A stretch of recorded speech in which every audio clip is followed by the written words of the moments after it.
It's an Ask LOJ edition, and you ask all the right questions, including a monster trade possibility. Would you do it? Next on Locked on Jazz. Pow.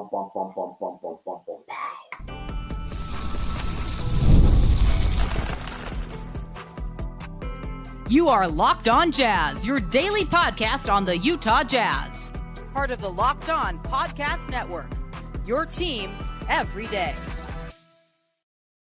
Happy day after Thanksgiving. How are you? I'm David Locke, radio voice of the Utah Jazz, Jazz NBA insider. This is Locked on Jazz, your daily podcast on the Utah Jazz, giving insight, expertise, geeky numbers, and hopefully making it way better to be a Jazz fan each and every day. Thank you so much for making Locked on Jazz your first listen of the day. We are free, available on all podcasting apps and on YouTube, and a free daily newsletter called Locked on Jazz. You get the exclusive Emptying the Noggin. You get some late game watching, all of that for free. Go to lockedondaily.com, sign up, or hit the QR code if you're watching on YouTube right now to get Locked on Jazz daily newsletter in your inbox for free. Today's edition of the show is brought to you by FanDuel. You can start the season with big return on FanDuel. New customers can place a $5 bet, and you'll start with $150 in bonus bets if you win your first $5 bet. Visit FanDuel.com. What do I've got on the show today? It's an Ask LOJ edition, a Friday Ask LOJ edition, where you guys come up with the questions for the show. You lead it, and you get right to it. We got some trade talk right out of the chute. We'll get to a late game watch as well. I really think Minnesota's in trouble. Who on the team would I want to go to dinner with? What draft positions standpoint? How concerned should you be about New Orleans and Philadelphia? What stat am I most excited about?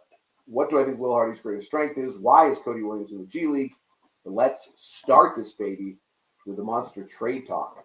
By the way, funny, my voice is shot right now. It's been sitting at a Thanksgiving party for 6 hours last night, standing up talking, and not during a game. I'm drinking tea and watching water and doing all those things. Didn't do any of that last night. Silly me. All right, when do I think the trade market will start? We're close. I remember the Jazz kind of have made some early December trades. Thanksgiving is kind of a thought of like, all right, the standings are probably pretty real at this point. If you look over in the Eastern Conference, the 10 teams that are in the play-in, or the 8 that are in the playoffs, are probably real. At least the old rule is that 7 by this point of the season, by games 20, really by game 15, even sometimes by game 10, 7 of the 8 playoff teams will be right. And the order will be close. So Cleveland, Boston, Orlando, New York, Milwaukee, Miami, followed by Indiana. Brooklyn's the surprise, Atlanta, Chicago. So the only surprise here is that Philadelphia's out, and that Brooklyn is in. Everyone, I think, kind of has their lane at this point. Over on the West, Thunder, Houston, Golden State, Memphis, Lakers, Clippers. That's a little bit of a surprise.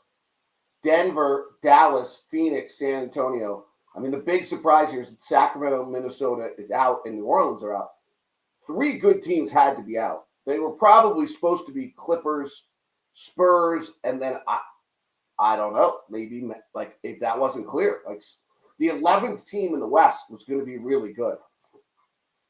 Houston, so Houston, I think, picked their lane, and they can take that to be real. The West is interesting because I think other than New Orleans, and Minnesota and Sacramento have to be a little stunned.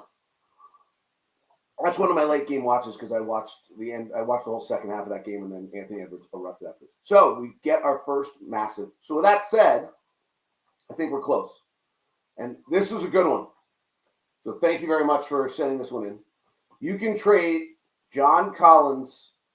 I can? Oh, I get the concept. I'll bet this works in this. I bet our listeners have been good enough to. So Zion makes $36.7 million. New Orleans is, I think, in near one of the aprons. And so I get what he's saying. John and Jordan total up to $40 million. So you'd have to add one other player. New Orleans, that player really is either Nisi, the young center, or Jordan Hawkins. It's probably got to be Jordan Hawkins. Or Trey Murphy III, but they're not trading Trey Murphy III. They probably don't want to trade Jordan Hawkins. But to get, for this deal, John Collins, Jordan Clarkson, you would have to do that. The Jazz tradable contracts are 26 Collins, 18 Sexton, 14 Clarkson, kind of the big numbers, right? And I'm not saying that you want to trade John, Jordan, or Collin. That's not my comment. My comment is in the tradable contracts, the contracts that have some meat to them. We have 3 of them that are double-figure contracts that are tradable at this point. And it's John Collins at 26, it's Collin Sexton at 18, and Jordan Clarkson at 14. I just say that because it's an easy way to then figure out how you're making deals work. So I get what this is well done. So it would be John Collins and Jordan Clarkson for Zion Williamson and Jordan Hawkins. So would I do it? There's 2 things to answer this question. One is you have to make the Zion decision. What is going on with Zion Williamson? Hamstring strain seems like, no big deal. And so, I mean, the guy is one of the most dominant players in the league when he plays. Now, he's only done that 2 of the last 5 years, or 2 of the last 4 going into this year. But, I mean, when he plays, it's something else. 23 points, 6 rebounds, 5 assists a game last year. He's a pretty good compliment to Lowry because Lowry can shoot from the outside, and so they can play off each other. My instinct is this is the kind of gamble you have to take. Unless you're really willing to do a really long extended rebuild. Like, my thought right now is our rebuild is 3-4 years with the Taylor setback. I think it's pretty clear that, Cody and Isaiah and Kyle all might be good, but it's going to be good in 2 or 3 years. Keontae's making progress, but still a ways to, we've got a long way to go still. And I just think getting a top 10, top 20, top 50 talent, which is what you do to win a championship, is really hard. And Zion's in that group. Now, it's a pretty big risk. It's a risk of having, but on the other end, I'm just kind of thinking this through. It's a great question. Probably at 6:30 in the morning thinking it through. I haven't really totally done so. I mean, the other one that's interesting is kind of where New Orleans is with Zion. Like, if Zion's playing, you're really good. If he's not, then you just go into you go off, let him have that year. The other thing on this is this would not be the trade. New Orleans is not dumping Zion, and Jordan Hawkins is a first-round pick. The question that I think we really get to is how many picks would we have to give New Orleans for Zion Williamson? And how many picks are you willing to give for Zion Williamson? I mean, the one that's crazy here, this is where this whole rebuild is so hard, is if we go through the top 100 players in the NBA, I always use the Ringers rankings, credit to Kevin O'Connor used to be with him and Bill Simmons for having it. We're not trading for Jokic. We're not trading for Doncic. Antetokounmpo, maybe, but it seems pretty unlikely. I know everyone wants to do it. Tatum's not getting traded. Shea's not getting traded. Steph's not getting traded. Durant's not getting traded. AD's not getting traded. We can play the same game with Embiid. So, would you trade for Embiid? I would. But you're gonna have to give if Embiid's available, I'm all in. You're not. Ant's gonna be the one that everyone desires here. LeBron, no. Jalen Brunson's not available. Jalen Brown's not available. Devin Booker's probably not available. Donovan's not available. Victor's not available. John Morant's probably not available. Tyrese Halliburton. And there's a drop here. That's the drop to me. At 15, we're in a drop. But we're trying to figure out a way to get the top 10, top 20 players in the league. When Zion's right, he's a top 20 player in the league. He's defensively a disaster. But, he's probably a top 20 player in the league when he's right. And so if you can go get that player, Ringer has him at 36, but I think that's just because of the injuries and the drawbacks, and they updated this on November 20th, so they probably dropped him. They did. They dropped him from 21 to 36. He's a top 20 player in the league when he plays. I don't know how else you're getting top 20 players. So, yeah. How many first-round picks? So, yes, I'm in on Zion. I'm taking that risk. I'm willing to do it. And when he plays, we'd be really good. And when he doesn't, be tough. But I don't – and maybe this is a lack of patience on my end. I'm in on Joel Embiid, too. He's the best, most talented player in the world. And the question is just how many picks would you be willing to give up? You're probably going to have to give up a pick to match Jordan Hawkins, and then you're going to have to give up a lot. And they're going to game, and they're not going to take any protection.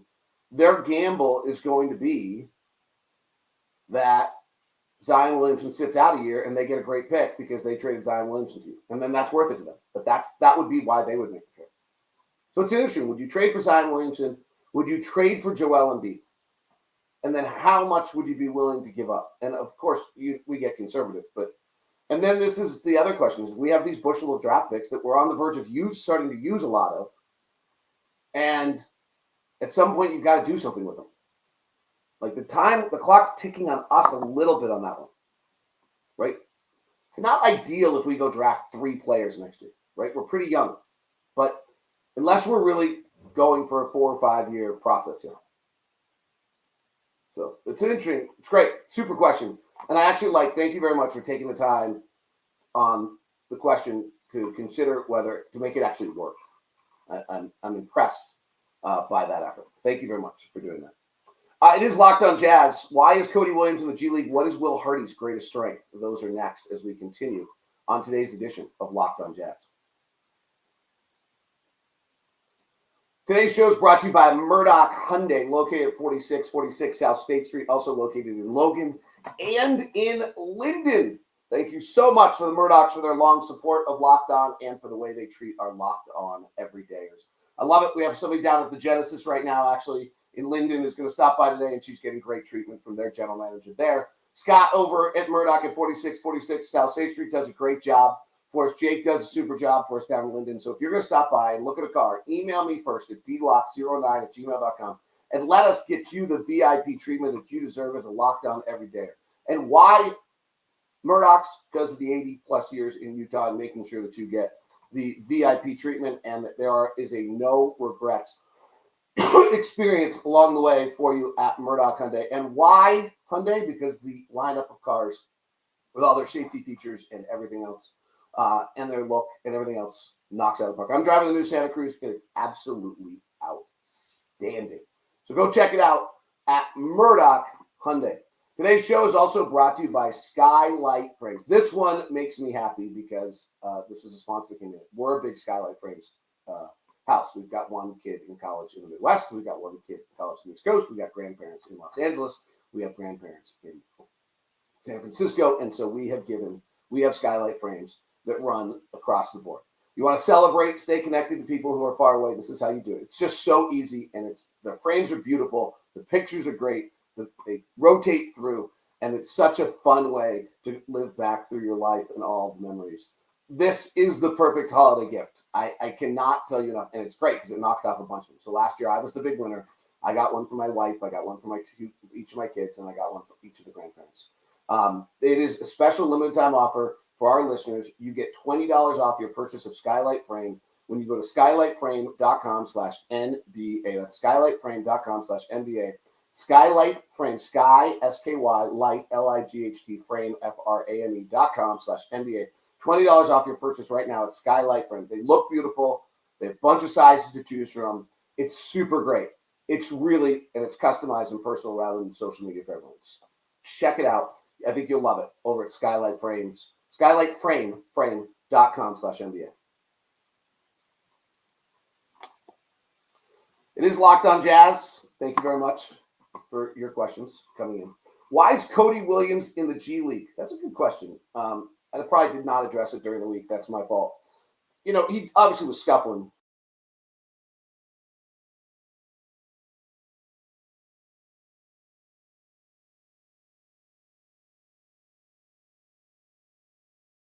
That was a little blip on the radar screen there. For those of you on audio, you have no idea what happened. I punched the button accidentally and lost myself. When never went. So, Cody's obviously struggling. Like, he was shooting about 19%. I thought Will Hardy made an interesting comment. He was verging into being a 14-minute-a-night 3-and-D player for the Jazz. And that's not what they want him to be. And he needs to be much more demonstrative and involved in that. And so send him to the G League. I think it's really smart. This was kind of the question I've been asking all year is like, how long? We're going to get there with Isaiah Collier. And I think it's going to be a long time with Isaiah Collier. He's shooting 33% from the field and 16% from three. He's doing else really well, and his 18 minutes are really impactful. Cody was down to 12, 13 minutes a night, and they were becoming unimpactful. And so I think this is the right thing. The biggest thing on Cody Williams, he's so talented, so skilled, but he plays the game kind of, I don't know how to say this, like, he doesn't play it with what looks to be, and this has been the question on him, and this is frankly why he dropped in the draft a little bit. He doesn't play with what seems to be a lot of juice. And so they need him to play harder. Like, they want Cody Williams to be exhausted in Santa Cruz tonight and turn to Wojo and be like, I need out. I'm just tired. And he has not been there yet as a player. So I think there's some of that. Like, can we get you to figure out how to play so hard that you learn something about yourself in that regard? So, he goes tonight. They play back-to-backs on the road tonight, and I can't remember. Oh, no, that's not. Yeah, no, they start a 4-game road trip, so this is a good week. Like, he stays down there until, December 10th or so, and then I think he gets 7 games in between now and December 10th. They play a lot. So this is a good stretch. Get there, immerse yourself with the team, and probably stay there for a while. Like, so yeah, I think that's why. At some point it wasn't, it was enough. Like, we weren't doing anyone any good at that point. What do I think Will Hardy's greatest strength is? I would have said coming into the year, and probably until like a week ago, I would have said his relationship with the players. If you go to opposing press conferences, everyone talks about his unique offense, trying things, bending the game a little bit. I think you've got to talk about his offense as a head coach. Over the last 10 games, I think we're 9th or 10th in the league. We're now 11th in the league in offense. Knicks, Cleveland, and Boston are all over 120 at a really high level. But he's got this team as the 11th best offense in the NBA. I talked about this the other day on the show. If every day or so heard this, if you haven't, all good. If you go actually look at what he's done every single year, when you get about 9 games into the season, he adjusts the offense. He and his staff adjust the offense to figure out what's working, what's not. They're not stubborn. They're flexible, and they know enough to be able to adjust it. In the first 10 games of 2022, they were 115.6. In the next 9 games, they were 120.4, so they went up 7 points. In 2023, first 9 games to second 9 games, they went up 4 points. And so far this year, they've gone up 13. They went from a 104.9 to a 116.6. So, crazy. So, that would be where I think Will Hardy's greatest strength is. I think he really might be an offensive wizard and really hasn't had the most incredible talent yet to figure that out with. So, when you give him even better talent, what could he do? So I do think his years and his creativity and his brain works really, really well. Now, his player relations is elite. But I do think that I actually think if you ask Will Hardy that question, he might say his willingness to adapt and change. So that would be my thought on that. What stat am I most excited about so far this year? Oh, that's interesting. I do see these beforehand, so I say like that. I've never seen. I mean, I think on one level, like John Collins, 55% shooting, 95% from the free throw line, and a few assists a game. Career high 2.5 assists. Like John Collins' whole year is pretty amazing. At 18 points, 9 rebounds, 3 assists. Like, I give John just a lot of credit for what he's doing. The other one that jumped out to me is like Collins' continued progression as a 3-point shooter is pretty awesome. Collin last year took the most threes he's ever taken in a season and promptly shot a career high. And now this year we're 20 games into the season and Collin Sexton is taking his 3-point shooting from 39% last year to 45% on the exact same amount of attempts. 4.2 attempts. Pretty great. And this kid is an endless worker and he's only 25 years old. Like, give him some love right there. Show some love, as Will Hardy says. The offensive number I just gave you, I think, is probably worth mentioning. And then I'd say the fact that Walker is, on points per chance, the 3rd best pick and roll big in the NBA.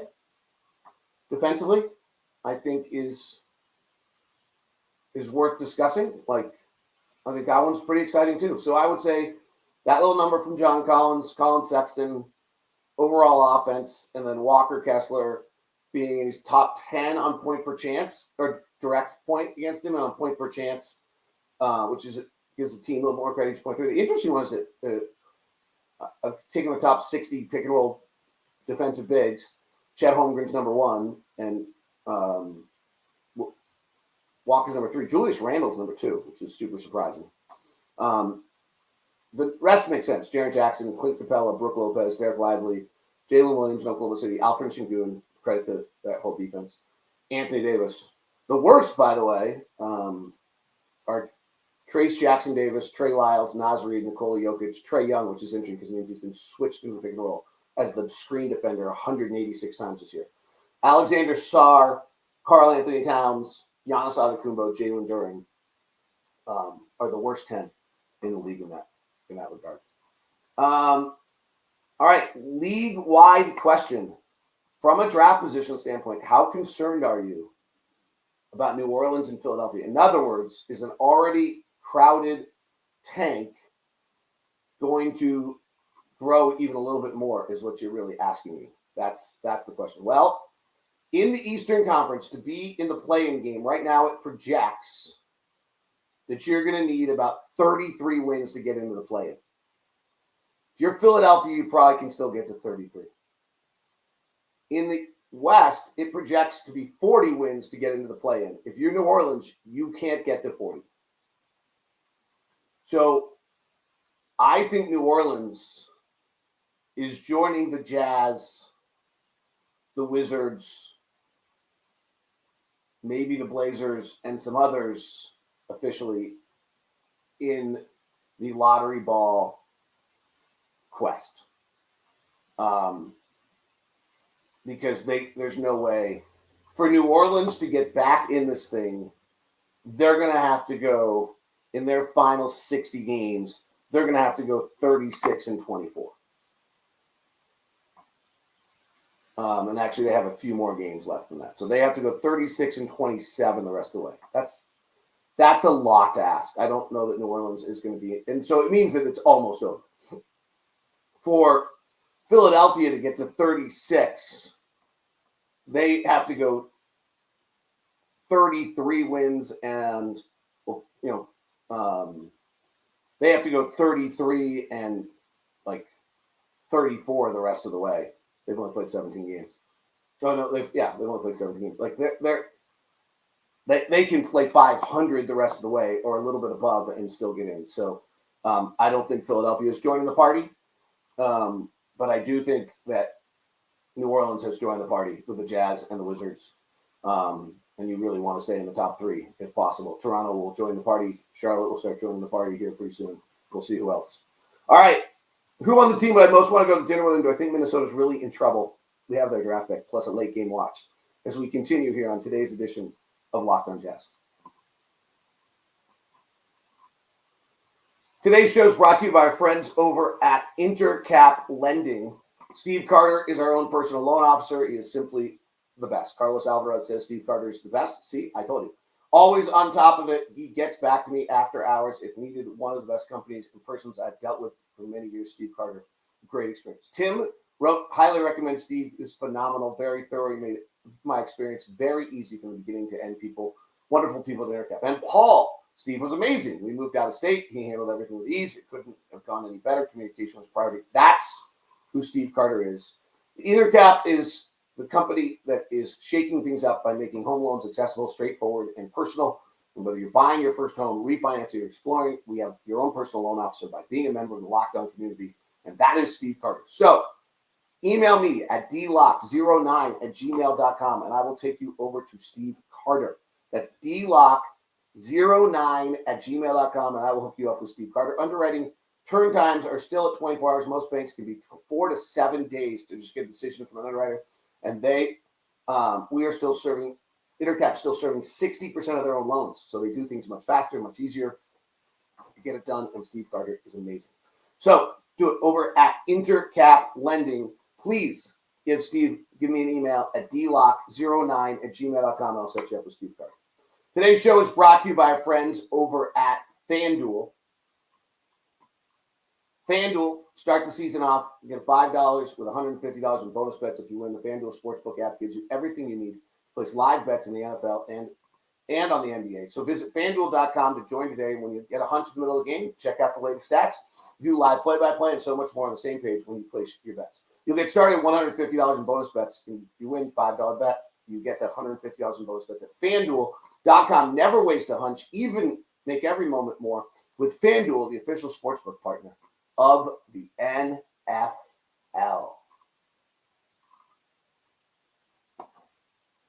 Thanks so much for making Locked On Jazz your first listen of the day. We are free and available on all podcasting apps. Please subscribe and follow if you've not done so. It's free. Who would I want to go to dinner with on the team? I'm assuming you mean players. Coaches are really, I love going to dinner with the coaches. They're all fascinating. Like Mike Williams, a super interesting guy. I'd love to go dinner with Jet. Scott Morrison has been super fun. So Evan Brads, Sean Sheldon, not want to leave anybody out. Patty Mills. Been around longest. He's cool. He's interesting. Patty Mills. And I just think I would learn a lot and be a lot smarter when the night is over. Is Minnesota really in trouble? So I do late game watch for those of you who are everydayers. And the one thing on a basketball court that I saw the other night in a late game watch that I shared with you earlier this week was their high pick and roll with Anthony Edwards, and then Julius Randle spaced with Nickeil Alexander-Walker and Jaden McDaniels. And that's not good enough. So from that standpoint, I watched their late game stuff and I was really concerned. They're also giving the ball to Julius Randle a lot, which was really concerning. Then I watched late game Wolves Kings. The Wolves are up 12 with 7 to play. In the previous Wolves game that I watched for late game watch, it was against Boston. Boston's really good, but the Wolves are up by a lot in that game. And then I watched Houston, Minnesota. So I've now watched them a lot because they play a lot of close games. Minnesota's up 5 with the ball with 2:15 left. You can't lose all these games. Here were the thoughts I had on the Kings. They close with Conley, Ant, Randall, McDaniel, and Gobert, and then Nog comes in at the 5-minute mark for Conley, and Conley comes back with 2 minutes left. One thing I know, with 5:11 left, Randall did pass to Gobert. The Wolves run back-to-back Randall ISOs and then an Edwards ISO, late in the game. That's what they're running. It's really clunky. They don't have a rhythm at all offensively. Anthony Edwards' blow up after the game is fairly monumental. They lost this game because the Kings went bonkers shooting. That was the right answer in the locker room after the game, was that the Kings went bonkers shooting in the fourth quarter of that game. And someone should have said that afterwards in the locker room. But the stress has hit. They've lost a bunch of close games. And obviously the angst is up, and Anthony Edwards revealed that they're not getting along. But in the fourth quarter of that game, and really if we even go, I think, to the final 5 minutes of that game, the Kings come back. In the final 5:40 of that game, I'm pulling it up right now, they went 6 of 7 from 3 and 8 of 9 from the field. Malik Monk went 4 of 4, 2 of 2 from 3 in the air. They went bonkers shooting. They outscored the Kings 23-4 in the final 5:40. It felt bad, but that eruption is disturbing to me because the answer that I wrote down literally on that game, the other games I saw problems. On that game, I was just they went bonkers shooting. Now, Minnesota goes 1 of 10 at the same time. Ant and Randall playing these ISO games is not great. And their floor spacing is not great. So I go back to the game against Houston. To me, that was, I identified the problem in late game watch with you on that. But it's worth us watching. We have their draft pick, and that was part of the gamble that the Jazz took in this process, was we'll make these trades with Rudy Gobert and these guys, and if Minnesota collapses somewhere along the way, then we get it. And right now, Minnesota is giving us an extra 9% chance to get a top 4 pick. We have the largest percentage of any team in the NBA right now to have a top 4 pick. We've got 48% from our pick and 9% chance from their pick. The number one pick overall, we have the largest percentage of any team in the NBA, 14.5%, because Washington, Philadelphia, and New Orleans are at 14. We're at 12.5. You add Minnesota's 2% on, we're at 14.5. So keep a close eye on it. One other late game watch, I'm going to try to catch up. I love doing this, was Heat Hornets. It's a little self-serving. It's how I get to watch the whole league. The Hornets shoot the ball from like 40 feet away. LaMelo Ball and Brandon Miller are regularly coming down the floor and shooting from deep. I mean, deep, 35, 40 feet. I had not watched Charlotte yet this year. I literally just kept writing down Hornets shoot from super deep, LaMelo from super deep. LaMelo is pretty great. LaMelo hits from super deep, pulls up in the lane, hits a jumper, then he tries another one and air balls. And that last shot is the one they've got to get rid of for LaMelo. He just takes it one step too far. Hornets play, Charles Lee, their new head coach, has them playing super fast late in games. That was the most interesting thing to me. Most teams play fast and they get late in the game, they slow way down, they didn't do it. When they're in the half court, they're playing a two-man game between Miller and LaMelo at the top. Everyone's just switching it. It's not really going anywhere. Another great play by Spoelstra. Down to 37 seconds left. Inbound comes to Bam at the elbow. Rozier runs off of here. Oh, no, this is, yeah. Bam gets at the elbow. Rozier runs off Hero to come get the ball. Changes direction. Flies back for an open three. Nails it. Tyler Hero makes a bunch of big plays. Really smart one. Sneaks behind Brandon Miller. I'm not sure I understand why people don't like Tyler Hero. Hornets down 2 with 6 seconds left. Side out of bounds. And this was a pretty – Cody Martin starts in the backcourt, and he just runs straight at the elbow in the front court where he gets a pick and then gets free by a ball pick. Like, a very simple play, and he got open. It was really kind of surprising that he got that – Charlotte got that play open at that point. So some good late-game plays by both teams. And then Miami ran a play for Duncan Robinson that came around. Oh, this was actually in the Miami-Milwaukee game I watched, where Bam picks for 2 guys, sprints to the basket, and then Bam then comes back to get Tyler Hero. Miami just runs great stuff late. Every time Miami plays a close game, it's exciting to go watch that and see those late game watches. So takeaway on that one was just that Charlotte plays from super deep. Miami's struggling to beat Charlotte. Charlotte plays fast and gets at you, which is interesting. They don't have a half-court offense late in games. They just don't have the guys for it. Miami closed with Rozier, Hero, Duncan Robinson, Highsmith, and Bam. No Jimmy Butler. Hornets closed with Musa, Ball, Brandon Miller, Nick Smith Jr., and Tajon Salam. They're just really short in the front court with injuries. So interesting, just personnel-wise. We don't see much of Charlotte. That is Locked on Jazz Friday edition. Hope you have a great one. Thanks so much for tuning in. I greatly appreciate you. Thankful for all of you. Hope you had a wonderful day with family, friends, and the rest. If not, you'll be all right. We'll get there. We'll do it together. Have a great one. Talk to you soon. Oh, wait. I now send you the first ever national 24/7 NBA channel called Locked on Sports NBA. You can check it out on YouTube as well. And on audio, check out our 2 shows a day, Locked on NBA, every single day, 7 days a week, giving you game night recap after all the games. Check it out at Locked on NBA. Have a great one. Thank you very much.